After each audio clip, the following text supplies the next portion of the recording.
Hola a todos, buenas noches. Esta es la sustentación del trabajo final de redes neuronales del curso ofrecido por Sapienza en convenio con la Universidad de Antioquia.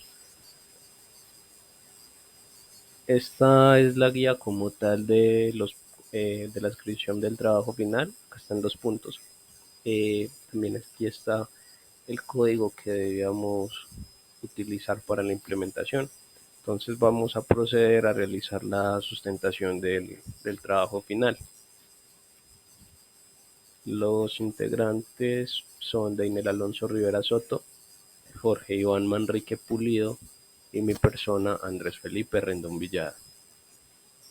Entonces, el punto uno decía que debíamos analizar el código paso a paso y entenderlo y realizar una breve explicación de cómo funciona. Entonces, a continuación voy a explicar cómo analizamos el código. Entonces, el código utiliza la biblioteca Keras para construir un modelo de red neuronal que puede clasificar dígitos escritos a mano del conjunto de datos en NIST. El conjunto de datos se carga utilizando la función mNIST.loadData, que devuelve dos tuplas que contienen los datos y etiquetas de entrenamiento y prueba. Los datos de entrenamiento y prueba se normalizan dividiendo cada valor del píxel por 255 para escalar los valores entre 0 y 1. La arquitectura del modelo consta de dos capas densas, la primera con 512 neuronas y una función de activación ReLU, y la segunda con 10 neuronas y una función de activación softmax. El modelo se compila con el optimizador RMS-Prop, la función de pérdida de entropía cruzada categórica y la métrica de precisión. Luego el modelo se entrena en los datos y etiquetas de entrenamiento durante 5 épocas con un tamaño de lote de 128. Finalmente, el modelo se evalúa en los datos y etiquetas de prueba para calcular la pérdida y la precisión. Bueno, para el segundo punto donde dice realizar modificaciones variando parámetros como la cantidad de neuronas, tipo de optimizador, funciones de activación, funciones de pérdida y además de esto tamaño de entrada de la imagen, lo que nosotros hicimos fue catalogar por cada una de estas peticiones o requerimientos cuatro diferentes alternativas. En la primera parte, como número de neuronas, tenemos que la primera capa densa fuera de 128, 256, 512, que fue la original del código, y 1024, agrandando de medios y duplicados. Por medio del optimizador utilizamos un RMS Pro, una DAM, una DAGRAD y un ADAMAX, diferentes funciones que permitían eh, aplicar optimizadores de acuerdo a las características para maximizar la precisión y disminuir la pérdida. También con base en esta necesidad probamos tres diferentes funciones de activación de la primera capa densa que fueron la ReLU segmental, la TAN y la CELU. Entre esas cuatro pues están internamente la original del código. Como funciones de pérdida utilizamos el error cuadrático, la entropía cruzada y adicionalmente pudimos tener también la presentación de eh, Poisson con una precisión de 0.97 y la pérdida aquí fue de 0.10. Y para el tamaño de la imagen logramos tener dos diferentes, una que era 14 por 14 y otra media que era 56 por 56. Esos fueron los parámetros principales que utilizamos.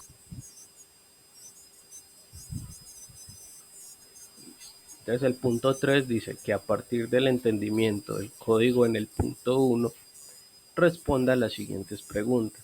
¿Cuál es el objetivo de categorizar los targets o labels correspondientes a cada imagen? El objetivo de categorizar los objetivos o etiquetas correspondientes a cada imagen es entrenar la red neuronal para reconocer y clasificar las imágenes correctamente. ¿En qué me ayuda la normalización a la hora de entrenar los datos? La normalización ayuda a escalar los valores de píxel entre 0 y 1, lo que facilita que la red neuronal aprenda y converja más rápido durante el entrenamiento. ya en el punto 4 que les voy a explicar a continuación, se puede notar la variación en tanto precisión y pérdida para cada una de las variaciones en los parámetros del punto 2. Frente al punto 4, entonces tenemos que realizar un informe detallando los resultados obtenidos en el punto 2 y el informe pues debe contestar algunas preguntas. La primera es, ¿cómo variaron los resultados con el aumento y disminución de neuronas? Entonces, con el aumento y disminución de neuronas, realmente la precisión no varió mucho, sin embargo, se podría decir que con 256 neuronas la precisión fue un poco mayor que con el uso de diferentes números de neuronas y la pérdida fue menor con 0.0761 diferente a los otros tres escenarios. Aunque no es demasiado relevante el hecho de modificar o aumentar neuronas, pues porque realmente la precisión no es considerablemente mayor, pues entre estos cuatro escenarios pudimos notar que con 256 neuronas se mantenía en un estado base relativamente bueno de precisión y pérdida. En cuanto a cómo cambia la precisión del modelo al cambiar la función de activación por medio de los cuatro optimizadores, primero pues el RMS Prop nos dio una precisión de 0.9779 con una pérdida de 0.718. El optimizador Adam nos dio una precisión de 0.9812 y una pérdida un poco menor de 0.0648. Adagrad nos dio la precisión de 0.9783, que es menor a Adam, y la pérdida de 0.699, que sigue siendo menor a la primera. Y el optimizador ADAMAX nos dio una precisión de 0.9708 con la pérdida de 0.0978. Entre estos cuatro optimizadores podemos decir que el mejor fue Adam, ligeramente con una precisión mayor que los otros tres optimizadores y además su pérdida fue menor. Por lo tanto, este modelo se acoplaría mejor a las necesidades de aumento de precisión y disminución de pérdida. En cuanto al criterio sobre la función de activación, pues nosotros para la primera capa densa utilizamos 4, con la función de activación ReLU nos dio 0.98, con sigmoidal nos dio 0.97 en precisión, con TAN 0.97 con diferencia en decimales de 72 frente a 53 de la función sigmoidal, y por último la CELU que fue 0.9685. Como resultado entonces podemos decir, y adicionalmente teniendo en cuenta las variaciones que se notan en, en la pérdida de cada una de las funciones de activación, que la función TAN ligeramente funcionó mejor que la sigmoidal y la CELU, pero de pronto no más que la ReLU. Entonces digamos que entre todas estas, la mejor con una mayor precisión y una menor pérdida fue la ReLU, por lo tanto entre las cuatro es el número uno. Como último, de cara a las funcionalidades frente al comportamiento de los resultados para las funciones de pérdidas, igualmente son cuatro: Categorical Cross Entropy, error cuadrático medio, entropía cruzada binaria y Poisson.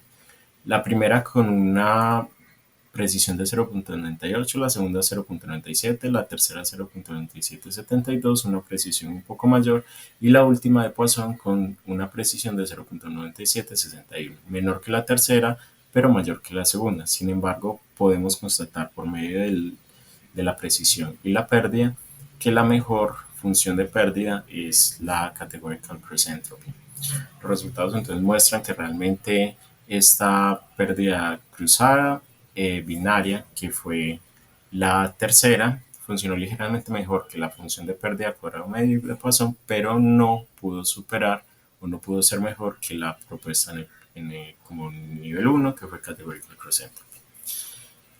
En cuanto a si mejoraron los resultados al reducir o aumentar el tamaño de entrada de la imagen, pues con un tamaño de 14 por 14, la precisión fue de 0.96. Sin embargo, al aumentar la imagen de 14 por 14 a 56 por 56, la precisión aumentó y la pérdida fue menor. Por lo tanto, se puede decir que el aumento del tamaño de entrada de la imagen sí influye en los resultados. qué tanto de pronto definir el tamaño realmente como de aumento exponencial hace que la precisión mejore y la pérdida disminuya, pues habría que considerar tamaños mucho más grandes y realizar un análisis de sensibilidad. Sin embargo, para este escenario podemos decir que un aumento de 14 por 14, 56 por 56 fue relativamente mucho mayor en temas de precisión y pérdida. Frente a lo que se define como cuál fue la mejor solución que se pudo encontrar y por qué. Entonces, basado en los resultados obtenidos, pues la mejor función que se logró fueron con los siguientes parámetros. La primera fue con una capa densa de 256 neuronas, con un optimizador AM, una función de activación en la primera capa densa de TAN, una función de pérdida de entropía cruzada binaria y un tamaño de imagen de entrada de 56 por 56.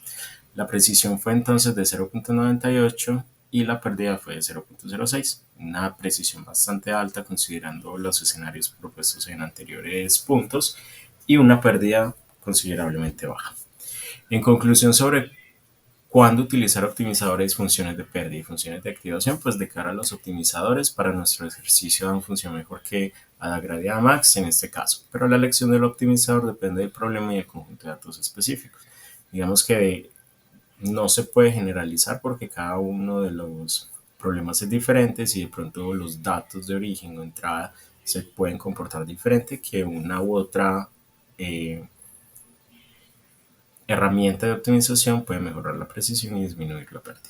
En cuanto a las funciones de pérdida, la entropía cruzada binaria funciona mejor que el error cuadrático medio y que Poisson, y en este caso. Sin embargo, la elección nuevamente depende del tipo de problema y de salida que se espera. Y por último, las funciones de activación, como la TAN, funciona ligeramente mejor que la solución de activación, que la función de activación sigmoidal y celo. Pero la elección nuevamente depende del problema y conjunto de datos específicos. No todos los datos se pueden llegar a comportar de una forma categorizable o generalizable para todos los problemas, entonces depende también de estos tipos de datos. Se recomienda probar diferentes funciones de activación y elegir la que mejor funciona de acuerdo a un aumento en la precisión con base en otras funciones de activación propuestas y una disminución de la pérdida. Esos serían todos los puntos. Muchas gracias.